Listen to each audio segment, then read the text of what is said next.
Hello, everyone. Welcome to Festival Fun Facts. You can see that I'm in a different spot right now because you know how it is with tech issues. And so I'll be streaming from my phone. And if we cut out, that's just the way it is. But I'm going to pass it over to Dennis to introduce our lovely judges. Thank you, Jocelyn.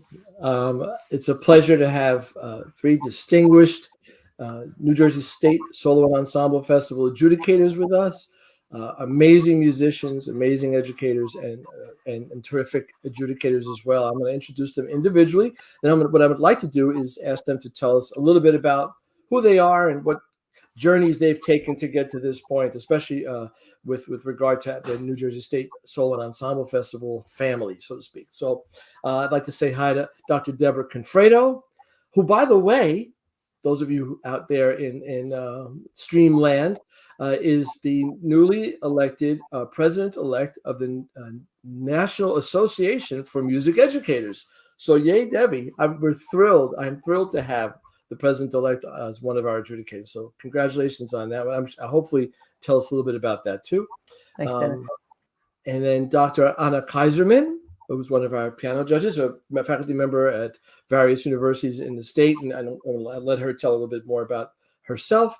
And then Mr. Wayne Dillon, a longtime adjudicator, a friend of mine from many walks of music education life. So let's go back to Dr. Debbie Confredo. And Debbie, if you mind, if each of you to tell us a little bit about who you are, and then we'll go from there. Okay, thanks, Dennis. I'll try to keep this short. You know, as the older you get, the longer your story gets. So I'll just try to keep it kind of short. I've been teaching music for 42 years. I'm finishing my 42nd year, and have been adjudicating for almost all of that time. I think my first adjudication was up in New York State, where I taught for my first 3 years. And that was in my second year of teaching. So I've been doing this for a long, long time. But this is only my second year with Arts Ed New Jersey, and I got to tell you that it was last year was great, and I'm glad I'm back. I started out, like I said, teaching in New York State. Although I'm a Pennsylvania gal, I lived in Norristown in King of Prussia.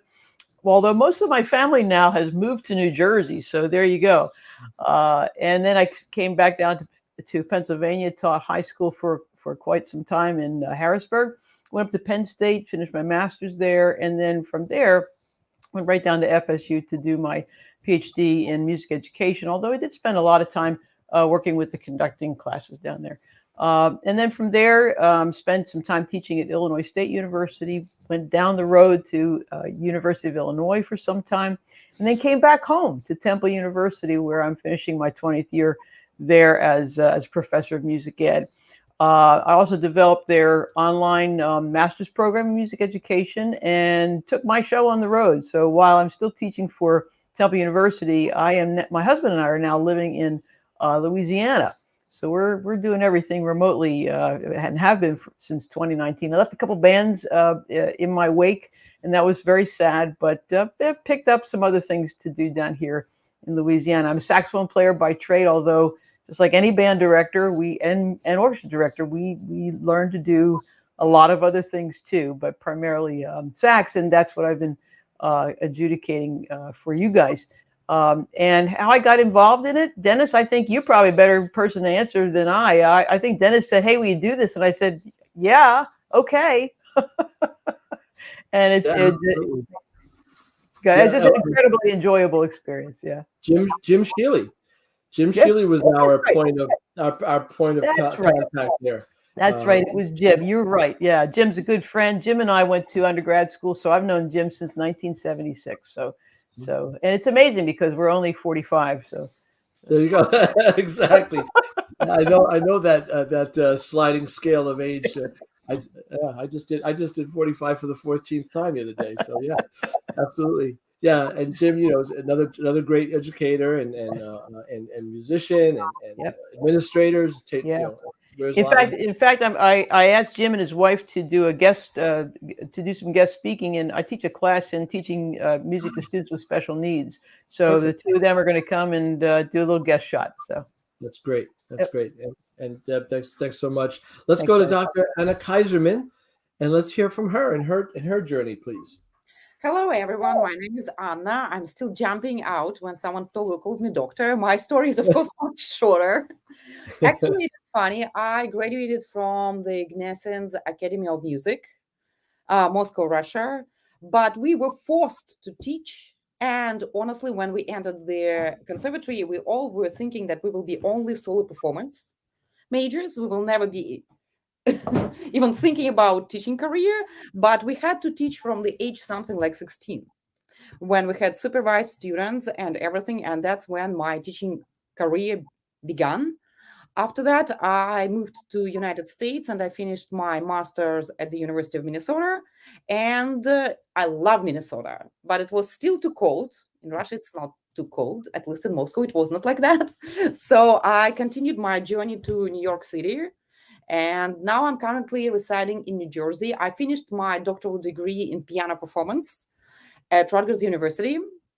And one of the things that honestly I learned as an immigrant, that now I'm very, very grateful for my very tough schooling, that we were actually forced to teach, to collaborate, to accompany, and to do all the other things except of the solo piano, but because that was actually kept me alive through all these years.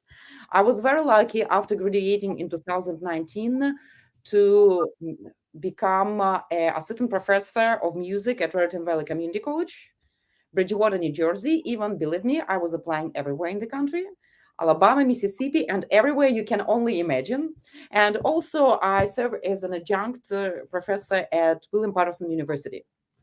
That's how actually I learned about arts at New Jersey and Dennis, because our colleague in common, wonderful bassoonist Andrea Herr, asked me to join Arts New Jersey. And my experience with this organization is that it's actually a very fun process. It's very interesting to see young musicians growing from different demographics, from different backgrounds, and from different levels of preparation, different levels of talent. But one more time, as an educator that didn't want to be an educator 20 years ago, I learned lots of things and lots of interesting things, how to approach students and how to help them better through the adjudication period, like actually part of the work. Awesome. Yes, I remember vividly. Andrea, her, and I go again back at different capacities. She was a member of the Colonial Symphony when I was a faculty member of Newark Arts High School, and she would come in and do a lot of master classes with our woodwind students. And we've played together and worked together in various capacities. And she was on board. And I said, I really am looking for the right people to do this festival. And who do you have any tricks in your bag for classical piano? And she, before the sentence was done, she had your name to me. So, and then you helped me with Karina Brook, another one of our faculty members that are now adjudicating for us. So again, it's a networking process and just all connected some way. So thank you so much, Anna, for being a part of this. I'm looking forward to the next level of questions here too. But that leaves us with Mr. Dillon, Mr. Wayne Dillon. Wayne and I go back many different ways, and we continue to work together. Always learned in every capacity from Wayne. And Wayne, tell us a little bit about your journey to get here, sir. Thank you, Dennis. Well, I grew up in Toronto, Canada, and got my undergraduate degrees at York University in North York, which is a suburb of Toronto. Had the good fortune, had a good friend at the University of Miami. And so I was able to, in 99, come down to Florida and get my master's degree in jazz performance, pedagogy. And that was a terrific experience. I taught in Toronto for 7 years. After I graduated from the University of Miami, I stayed in Coral Gables and actually taught at a Catholic boys high school for 3 years. And after that, I went back up north to Pennsylvania, Bethlehem, Pennsylvania area, and was there for 15 years. And at that time, I started working at Elizabeth High School, and that's one of the connections with Dennis I'll talk about in a second. But I was there and had a terrific run there with that program. Really enjoyed my time there, and just recently retired. So I'm actually moved down to Dunedin, Florida. And my wife and I are loving it here. She's still teaching third grade, and we're having a terrific time. And going back to Elizabeth, Dennis was my supervisor, and we had a terrific time working together. He got us into the Super Bowl. The band played at the Super Bowl. That was a terrific time. Thanks for that, Dennis. And just all kinds of great memories for our time there at the high school. I've been fortunate to get involved with some national adjudication associations. I work for Bands of America as a judge, Drum Corps International and Winter Garden International, and the latter two I've become taken an administrative position in charge of hiring judges, training, scheduling. So that's been interesting to kind of look at the adjudication from that perspective. Yeah, thank you, Wayne. It's a great segue into the next part of my conversation. We didn't plan it before show, guys, but it's great minds think alike. Wayne was integral.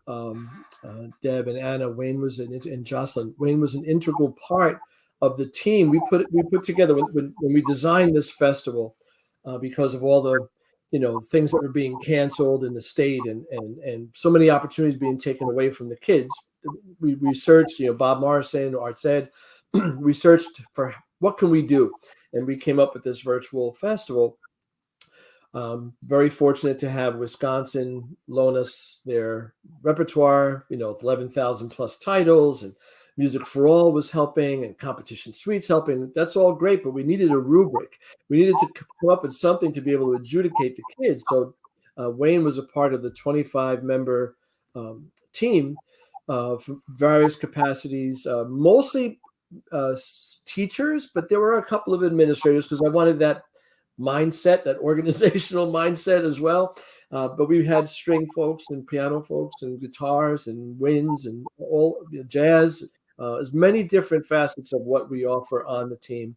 And we came up with this rubric, and I want to kind of turn it back over to you guys in a moment. That for those of you watching at home, and I'm hoping some of the students and directors pay attention to this part of it, because it's interesting how to judge music and judge a performance. So we tried to come up with a tool that was efficient and useful for a 6th grade moderate beginner and a 12th grade student who was getting ready for post-secondary studies at perhaps a conservatory.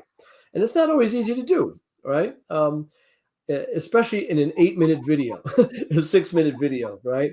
So we came up with this rubric that's a 30-point tool with 3 categories, tone quality and intonation being 1, technique being the 2nd, and musicianship being the 3rd. I think I have it in the order that's on the sheet, but those are the 3, and they're each worth 10 points. And we thought that each one of the 3 categories should be equally weighted. And that's the rubric for every instrument across the board, for every ensemble, every instrument. And then it's up to the expert, like these 3 folks, to use that language and that tool for the 6th grader who's playing in essential elements and the 12th grader who's playing, the Creston Sonata. So let me turn it back over to you folks, and I guess maybe we'll go in the same order. I'll go to Deb first. So what did you think about using the rubric? Was it a useful tool? How did you manipulate it through the levels?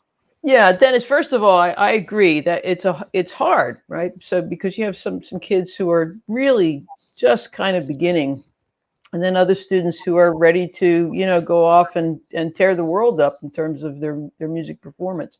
So how do you do that? And I think that this rubric works, at least from my perspective, works really well. The tone quality and intonation caption for me, in many ways, is probably the most important thing for wind players, right? And I, this is not just true of soloists, but it's also true of ensembles, where we can get that sound centered and we have a good characteristic sound.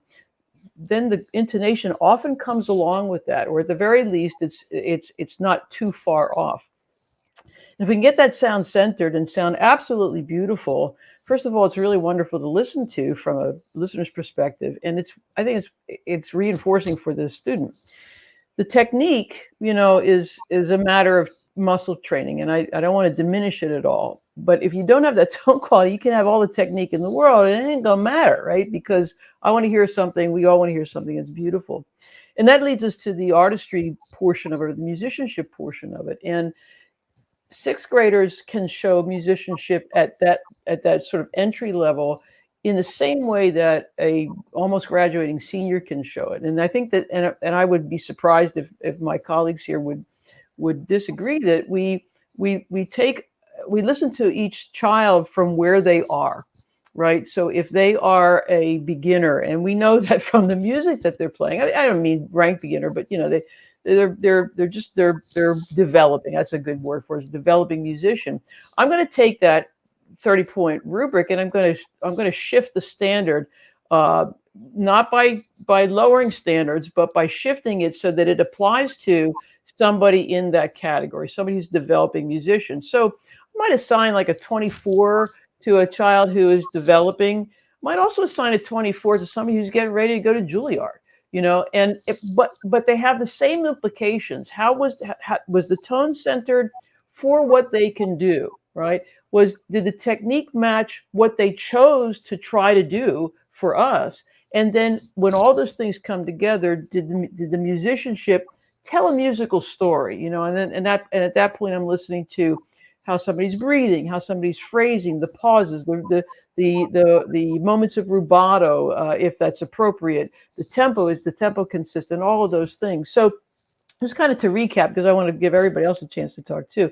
For me, when I first started using it, which was a year ago, right? I thought, wow, this is going to be really hard because it's such a small rubric. And when I mean small, it's only a 30-point rubric. And give me 100, and that'll be even better. But I don't think so. I think that 30 points really helped me to remember that each student is coming to the process from a different starting point, and that was very helpful to me. So I enjoyed working with it, and I think it differentiated relatively well. I do, at least again from my perspective. Well, I appreciate all that input, and it helped substantiate what you were explaining, some of the things I thought about it, but not having spoken to you about it before. You gave me a couple of ideas. I was taking some notes here about how to reinforce that with some of the other judges as well. So that's great. I appreciate that, Deb. How about Anna? Can I ask you the same? I really, actually, for me as a performing artist and as a pianist, it's really difficult to make a difference between technique and tone quality in terms of categories, because one is actually connected with another. But I had cases when I had a student, for example, where maybe the tone quality and the technique was not on this perfect 30 points level, but there was the musicianship that was there. So that is why I think it's a great way to... It's very hard for us as a judges and for anyone to compare someone who is preparing one more time for Juilliard and who is 18, 17 years old and someone who is just 12 years old. That's why I think this rubrics works perfectly, and you have a freedom to get the higher grades from your musicianship, for example, compared to technique and tone quality. Then another obstacle, of course, for the piano, that all the students were recording their video tracks at home.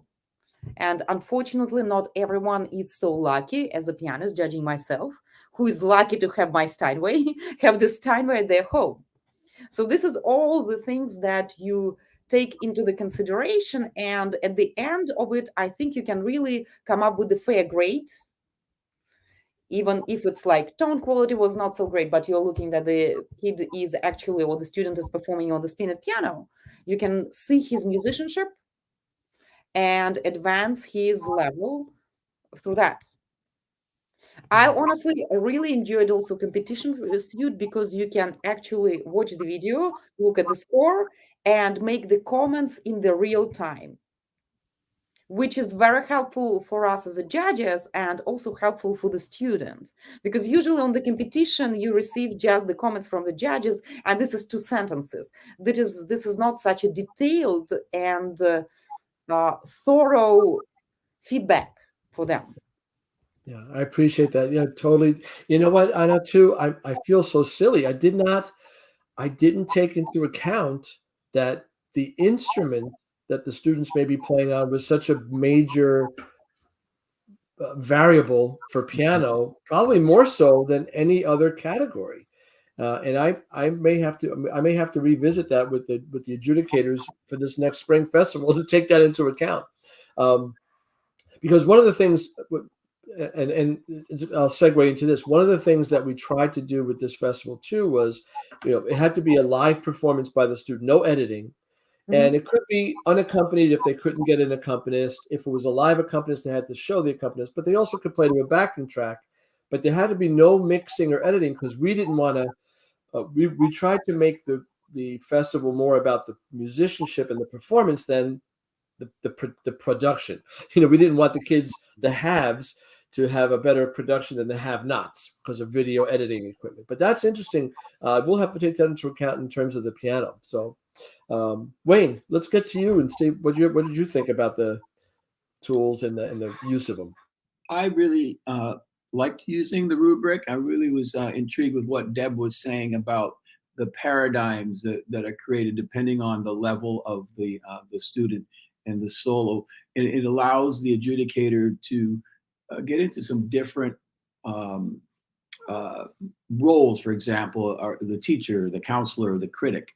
I found myself doing that through the commentary, and the rubric is interesting. I mean, if you study it, you'll see there's terminology that's used. If you kind of compare the boxes, terms like sometimes, often, always, and they pertain to regardless of the paradigm. So if you're doing some of the very early solos of the students that have just started on the instrument, as opposed to almost a professional type of solo, and we heard some of those as well. It still allows you that paradigm and that ability to get in there and look at and use that tool to address whatever level that student was at. I think that's a really important point. Yeah, I appreciate you saying that, because that's those descriptors that are on the back of the sheet that qualify the student to be rated in any one of the categories. I hope we're helpful to the adjudicators, and I know they are for me when I adjudicate, to look at the vocabulary. How often did I find myself saying, you often do this, or boy, you were nailing it. You were on this all the time, one way or the other. And that kind of guides your numbers, right? Your management. The other thing I want to remind everybody who's watching and listening at home and us is this isn't it's not a ranking system. We're not putting kids in first through last place. They're being rated against the tool that we're using, the rubric. So we can have, if you have 27 alto saxophonists, 25 of them could be gold medalists, right? Because they're all performing against that rubric. We're not going first, second, third, fourth, fifth place. And we're not concerned with that. It is really about the commentary. Like, Wayne said, the adjudicator hat also includes that insert of educator, right? We're substantiating the work that the teacher's already doing and maybe giving them a different perspective on something to take a look at in the teaching ahead, in the planning ahead. That's great. That's great feedback, guys. Thank you so much. I'm wondering, and Anna, go back to you. You were mentioned the oral commentary being in the moment, right, and live and that kind of thing. Listening to various judges. Not everybody quite did it that way. Some judges listened to the recording once and then went back and did it live. See, and then some folks listened to everything and then gave like a 5 or 6 minute. So again, the input was important and consistent, but it was just a manipulation of how it was given. Yeah, I know you want another plus of these rubrics that you just mentioned, that there is no first place, second, and third. Especially after coming back today after judging a competition, when you really need to find a first place winner, second place winner, and third place winner, it's really tough. Because someone playing very flashy and very technically advanced repertoire, and of course it makes the biggest impression on you, and you're judging this person against, I don't know, Prelude and Fugue or Toccata and Fugue by Bach, which is not so flashy, but in terms of technical and musical involvement is much more difficult piece. And this rubrics provides us with the possibilities to give all these rankings to different kids in the different levels without thinking about their repertoire. It can be very big variety, starting from Bach Minuet and ending with the someone whom I listened was playing Second Ballade by Chopin.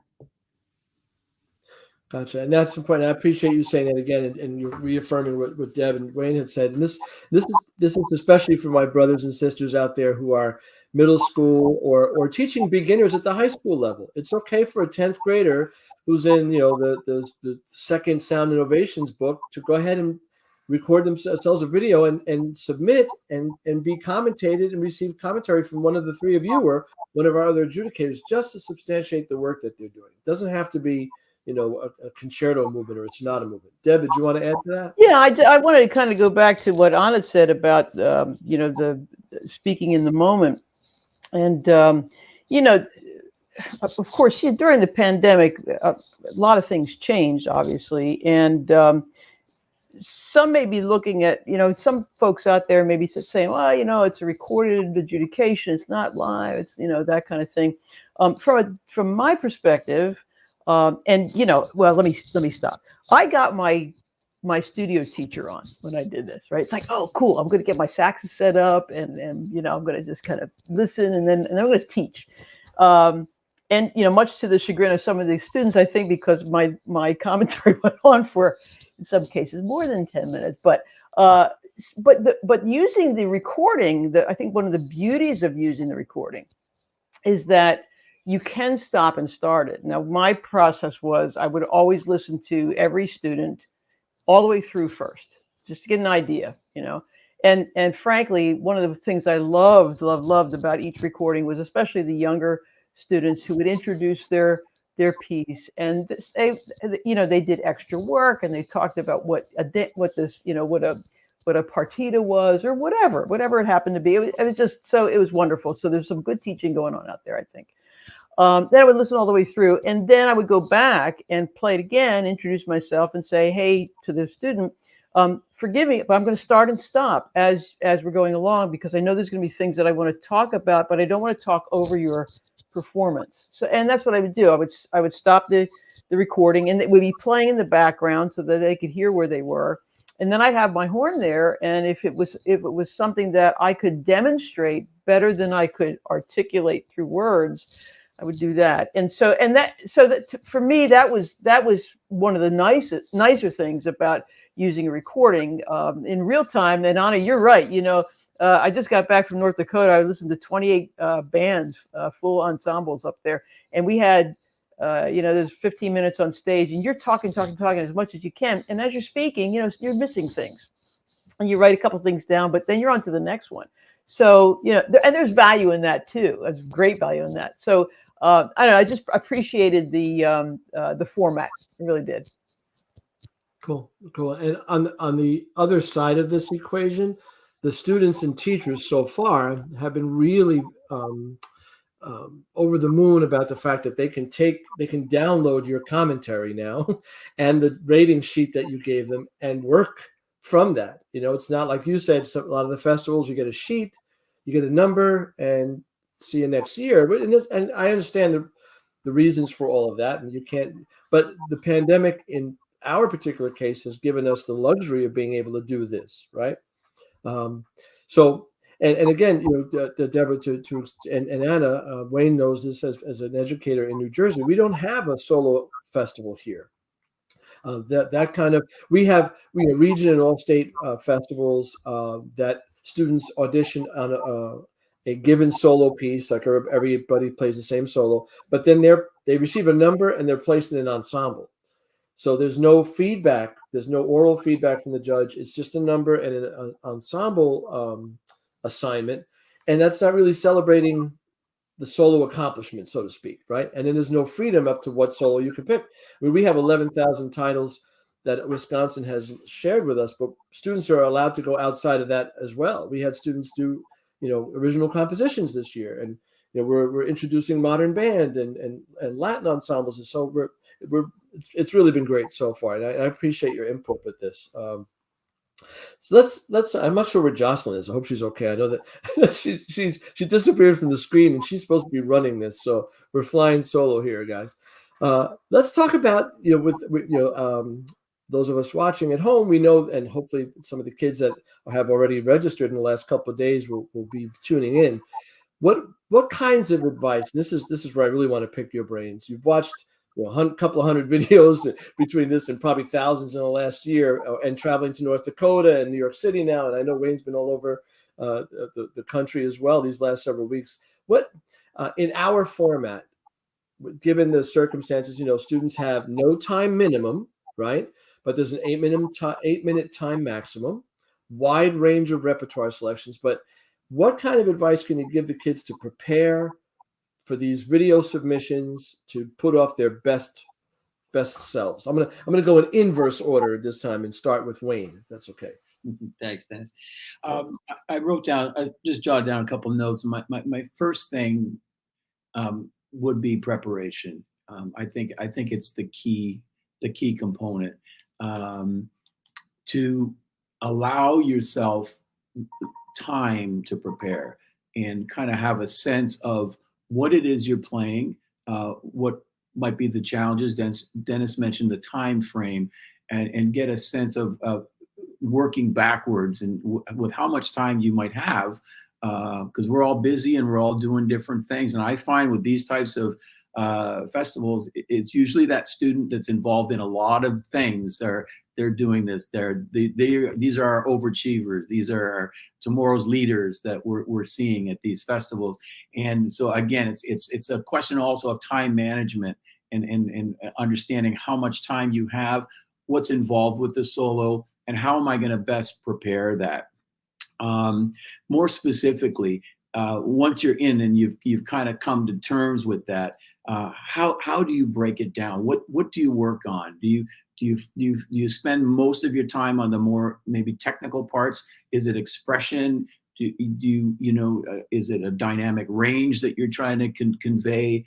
Is it tone, like Debbie talked about? So understand what are the fundamentals and focus on those things. Focus, even taking a section, maybe the hardest thing, identify what the skill level is and what you're struggling with. Maybe it's double tonguing, and isolate the double tonguing. Maybe you're isolating the glottal, the ga syllable in your throat, and to work on that. So the only time you're double tonguing shouldn't be only in the solo, if that makes sense. So it gets back to the fundamentals, and Debbie was talking about that. Because we're doing this on video, evaluate yourself. I remember doing this type of thing, and I would do a few runs, and then I would go back and watch it and evaluate it and say, is this the one I want to submit? And oftentimes I would say no.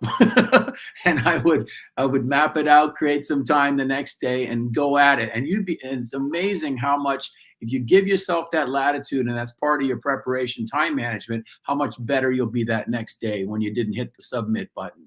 So those are some things I think that could help you out. Yeah, that's great. And feedback from the directors, because we surveyed, I surveyed the adjudicators after last year's festival as well. I also surveyed the kids and the directors. One of the things the directors did enjoy was they found that not all, I won't paint with too broad of a brush, but they really loved the fact that students were being more discerning and critical of their own selves, taking these multiple takes and picking the ones. And a lot of the teachers loved it because they were practicing over and over again. But point well taken, Wayne, for sure. How about let's go to Debbie, and then we'll go to Anna for her insight on preparation. Yeah, I would say yes, and yes to everything that Wayne said. All that is great, really great advice. One of the things that I might add to that is it kind of goes along with what Wayne said about multiple takes, if you were. Have a little audience at home. Play for your friends and family, your dog, your cat, whoever. Have somebody else in the room and give a little concert. It kind of puts you in that mindset that you're giving this gift to someone, and it's like a microcosm of what we would do at that next step, taking it to a stage, right? sometimes when we're playing simply for recording, it can be kind of almost you almost disassociate with why you're doing it, so, and I do a lot of recording with my husband, and we have a studio, and sometimes you just want to have other people there, to give it that feeling. So that might help as well. The other thing too, and this, Wayne, you kind of jogged my mind when you said this about, what are the things that are involved in that piece of music that you've selected that, are going to be the places that are going to require the most amount of effort and time. And that would be, take a good look at several pieces of literature before you make that decision. Because you once you grab that piece of lit and now you've worked on it and you haven't looked ahead, you may feel like you're stuck. And I don't have time now to get something else that's going to be a little bit more suitable for what I can do. And that's something actually that can be done together with the director, right? The teacher, to help make that decision. And I guess and I could go on and on, but I won't. One of the final things I'll say is, to find heroes, to find performance heroes, right? So if I'm a clarinet player, find a clarinet hero so that I can listen to that person, maybe even play exactly what I'm playing, right? If you're an oboe player, a trumpet player, a sax player, whatever. Especially, I think it's especially important. It's all important for everybody, even us.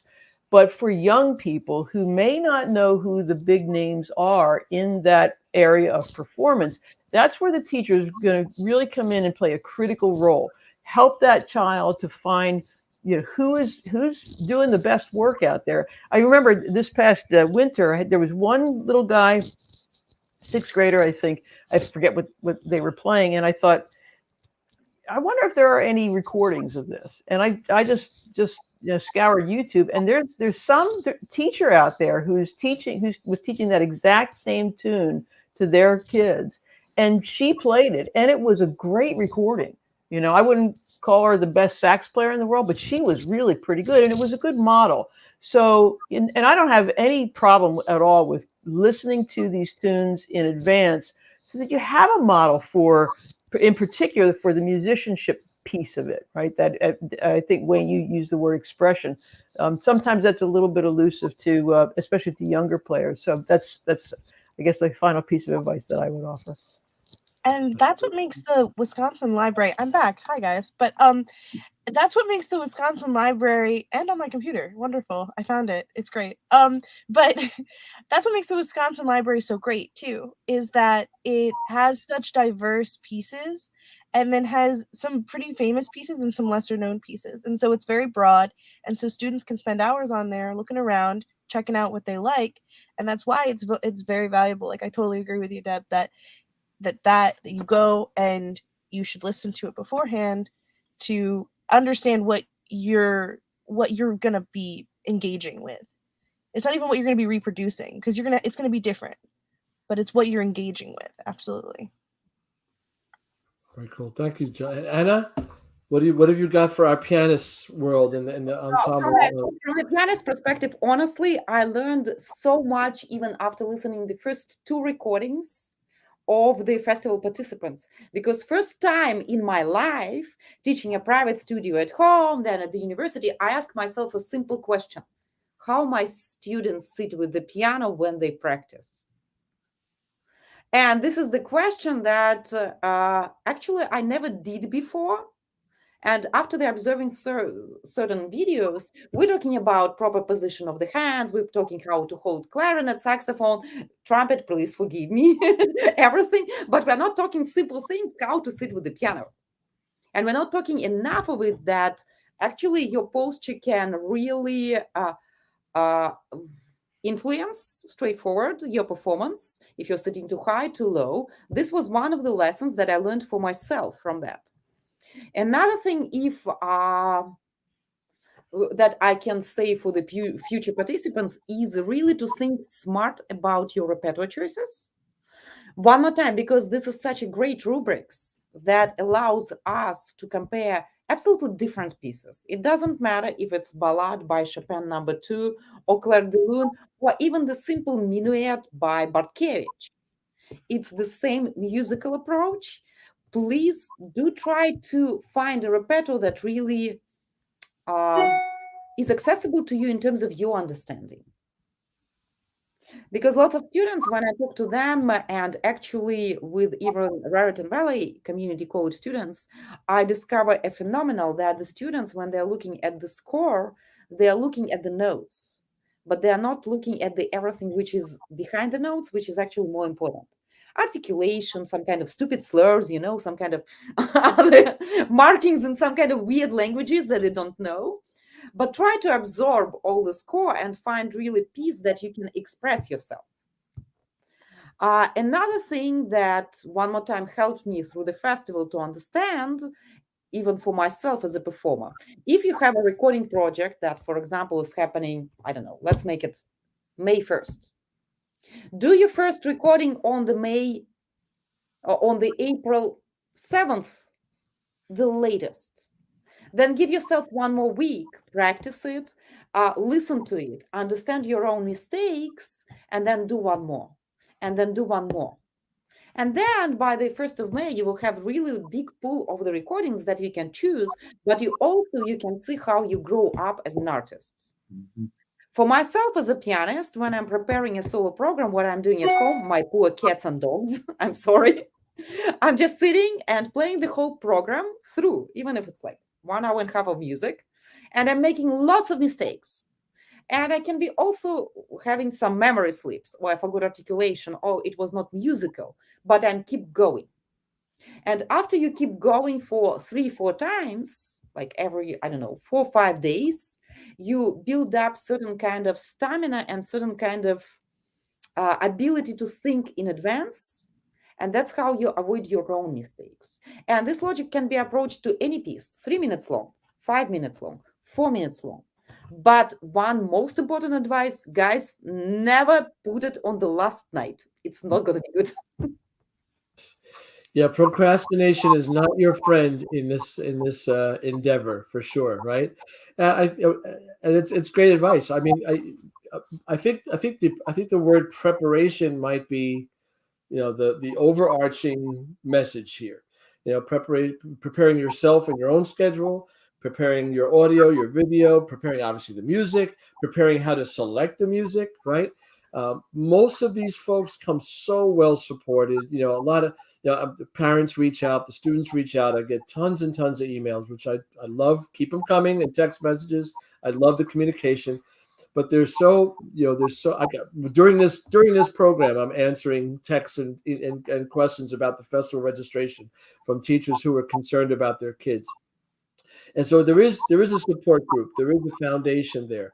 But the scary thing for the kids is it is a solo, right? It is them being judged, adjudicated. So, but you're right. I think the more you prepare, every layer of that, the angst, the anxiety may dissipate to some extent. And I love, Debbie, I love your idea as well, and Anna, about you're starting a month early and adding that influence of an audience, adding that extra dimension that you can take away. And then the discernment that Wayne was talking about really breaking down. And this is substantiating what the teachers are saying, right? And like we do, all three of you are practicing musicians. I know in your studio, you've got some 4-bar phrase that's circled, and that's what you're going to start on tomorrow after you warm up. That's the phrase, right? God knows I do. So I think that's wonderful. I'm hoping that the kids listen and take the advice that we've all given here tonight. Jocelyn, do you have something else for our adjudicators? Let's try to hear the questions from me. There's just I feel bad because I was listening. I had you guys on my phone the whole time, and you guys are all so articulate, and it's so wonderful to hear your perspective on it, because it's rare that you get to hear the judge's perspective except for through the one-on-one of the advice that you get back after you perform, and that's a whole other different dynamic than advice beforehand. I wanted to comment that the rubric is super broad, but not in it brings you back to the basics. And I think, Debbie, you mentioned that earlier, and you said that it brings you back and it points to what exactly you want to focus on. And so I think that's really cool because it offers a lot of diversity and a lot. It's also very comprehensive. And another thing here. And then it's also interesting. Something that Wayne said earlier was that you get to record it, and that's something that you've been focusing on a lot throughout this. And it's very valuable because this is a very unique festival. I've been talking a lot about it because I've been going to tables a lot because it is Arts in Our Schools Month. And I've been talking a lot to students as I hype up this festival, and I say, hey, definitely go sign up. Registration's still open. Get there, go do it. I say it's like an in-person festival. All the things that we loved and we missed from it, it's exactly like that because it has just as high caliber. It has as great judges. It has a great rubric. All of it is very comprehensive and has so much love put into it, but it's virtual. And so it offers a lot of really great opportunities. And that's what we've been talking about this whole time. And you guys have been just showing your prowess as judges. And it makes me excited, even though I'm not even a performer in this. It makes me excited to perform in it. And so it's really, really great to hear all of your perspectives. I think we went over advice. Did we talk about what our strengths and weaknesses were when we were judging? What are things that we noticed about ourselves in our judging? I didn't ask them that, but I'll leave that to you. Okay, well, that's something that I think could be. I know that's a lot. I know you all have a lot of experience with it, but I think that would be really interesting to hear because it would help even the students understand how to judge themselves better and judge their judging of themselves, like Wayne said when reviewing your pieces. So anybody can start. I'll start. The very first year I did it, I felt like I was looking at the music. I was listening to them play in real time. And I felt like I had so much information that I wanted to give them, and I couldn't quite do it. So the next round, I did what Deb was saying.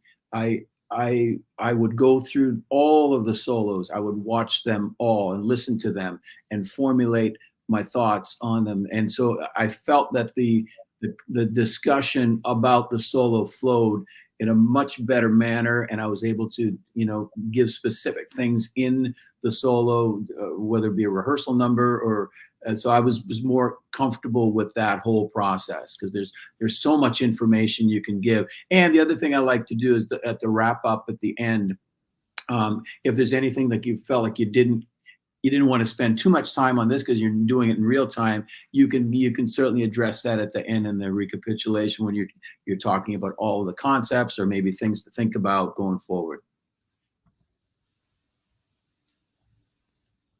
Good, Anna. I'm as a performing pianist one more time. First of all, I hated all this Zoom world and online world. I really missed the feeling of the public when you're going on stage, you're preparing one concert, another one, project or something.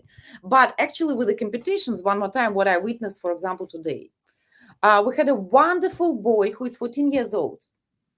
So you can imagine he doesn't have a huge performance experience. He was playing nonetheless Pathetic Sonata by Beethoven. And he was playing some ragtime by Scott Joplin, because it's a Gershwin international piano competition, so he has to prepare something American. And you can see that this boy, he just got scared on stage. And you understand this because even as me as a musician now, I'm still walking on stage as an unknown territory. After being with microphones or whatever, you do not have the capability of controlling your nerves. And the kid didn't play so well, but you can still see his potential and you can see the amazing work of his teacher. He was just rushing everything through.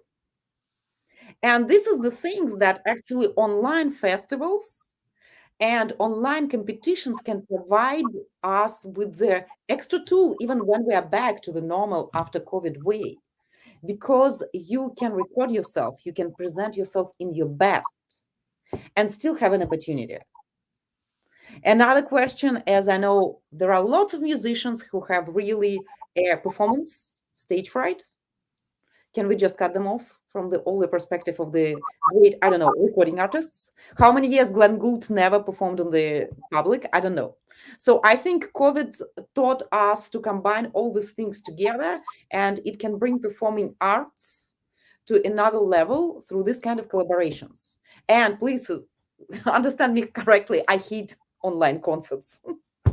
But it provides students, especially in this case. When I was listening to this kid today, I was so upset. I was upset for the whole world that he just didn't have experience. How to put him together and how you can have this experience at the 15 years old. So that's why I think all the opportunities that you, Dennis, create, it's amazing. And the whole rubrics that allow, one more time, to judge all of the students on the same level, not thinking about their repertoire choices, but actually on their musicality, their technique, and their sound production. Thank you, Anna. I appreciate it. How about you, Debbie? You want to share? Yeah, let me take, Jocelyn, your question and come at it from maybe a little bit of a different angle, if I may. And this may, I'm hoping it may help any prospective students who are thinking about jumping in the deep end here. And I like to talk a little bit about how I prepare myself before I go into an adjudication. I always want to remind myself that, let me do it a different way.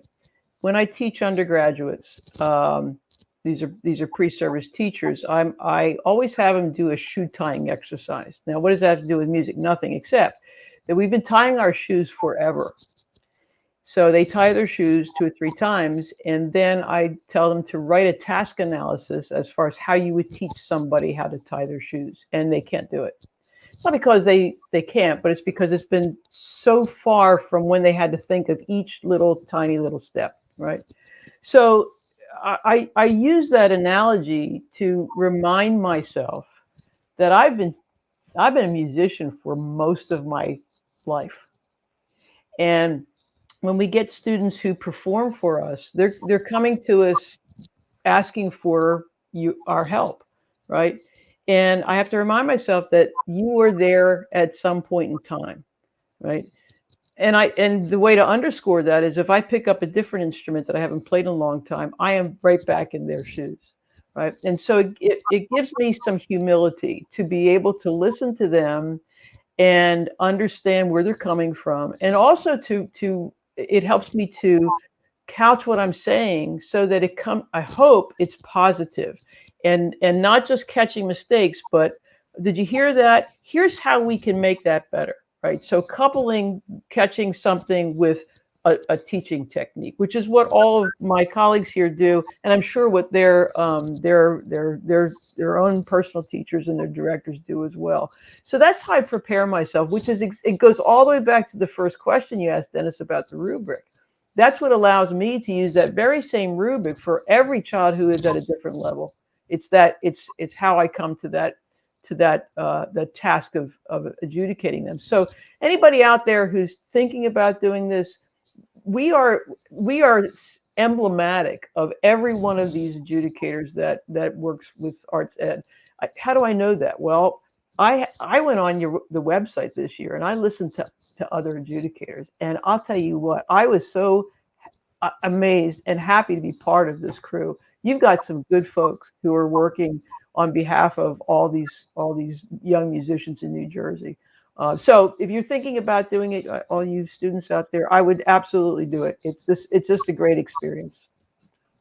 Thank you so much for that, Deb. We're really proud of the folks that are on board. I mean, when I tell my colleagues and the various walks of life, you say you got that person to judge concert.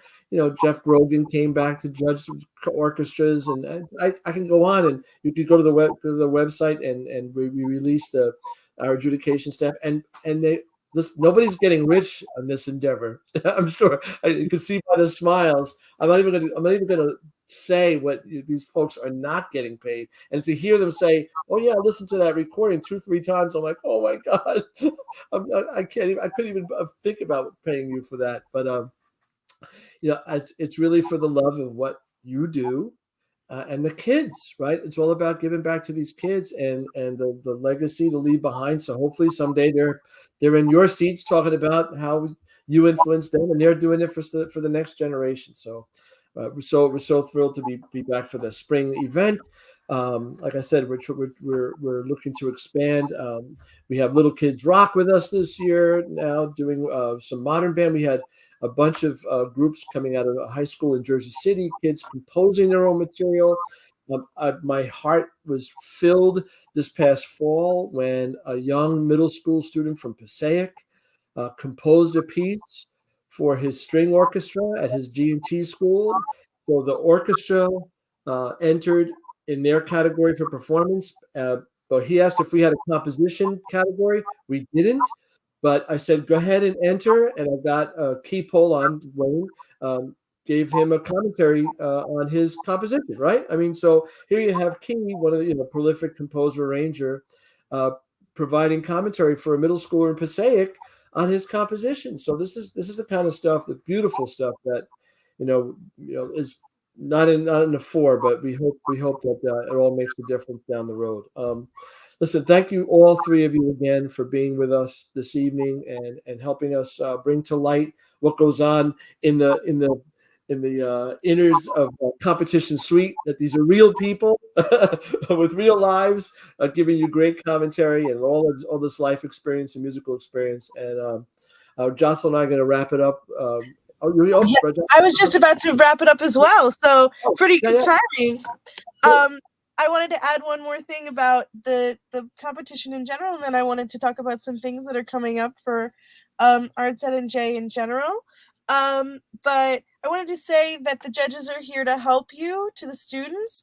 They're here to adjudicate you and show you what, from their experience, what they know. If that wasn't clear from this stream, then I don't know what we imparted, because that felt pretty clear to me from this stream.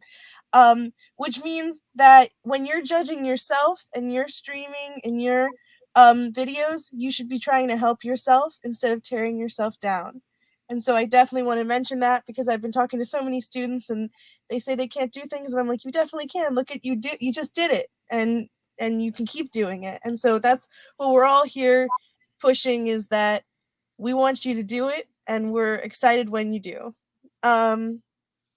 And so now moving on to like more boring, well, this is all exciting stuff, but I'm going to be a little bit more boring about it. But so some things that are happening next week, we're going to be skipping a week for Festival Fun Facts. We're going to be doing the Arts Educator Roundtable. There is still the ability to sign up for that. It's closing soon, but definitely go check that out if you're an arts educator and you're curious about being on a roundtable with other arts educators. And then after that, on the 30th, we're having our last Festival of Fun Facts for the year, and that is going to be about the submission process, which will be very interesting and very informative for those who are still a little worried about what they're submitting. And so we'll talk about that, and then definitely check out our social media. You can follow us on Facebook and Instagram under Arts at NJ, and check out our YouTube. You're obviously on this one more than likely. And then we also have other ones for NJGAAE, which is Governor's Awards, and some other things. So definitely go onto our website, check that out. And that's also where you will find a lot of the information about the Solo Ensemble Festival that we're talking about tonight. So thank you very much, everyone. And I'm sorry for not being as present as I typically am. I'm so glad that Dennis is as amazing as he is. And he was able to just take it and go with it. And it was like a throwback to last year when he helmed the ship himself. It was the inverse, and you saved me when my internet went out. So yeah. So I hope everyone has a great night. I hope everyone has a very safe night, and have a great day. Thanks, guys. Thanks, everybody.